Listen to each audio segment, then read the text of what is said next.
Alors à la base, l'idée, ça vient de mes recherches historiques. Donc quand je fais des recherches, je me concentre souvent sur les grands personnages, sur les grands événements de l'histoire et je rencontre, c'est ça le boulot, un peu en arrière-plan de la trame historique, sans trop avoir le temps de m'attarder dessus malheureusement.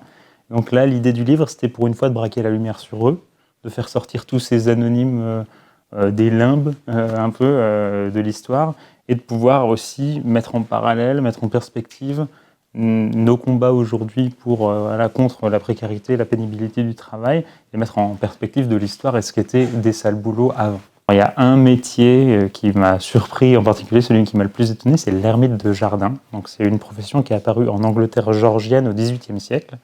Donc le principe, c'était donc une époque où les aristocrates anglais avaient des jardins, c'était la mode aux jardins un peu dépouillés, c'est-à-dire qu'on avait partout des pousses de vignes vierges, on avait des pousses un peu folles, on avait des grottes, des temples, etc. Donc c'était un peu la nature reprenait ses friches.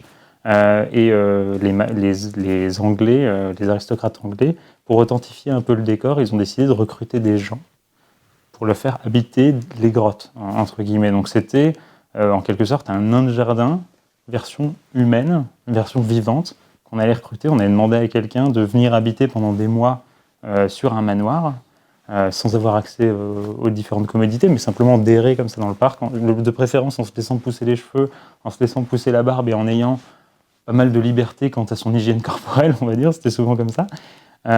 Et donc c'était une situation qui était proche du servage, en fait, parce que les gens y restaient sur ces sites-là, sur ces domaines-là, pendant parfois plusieurs mois.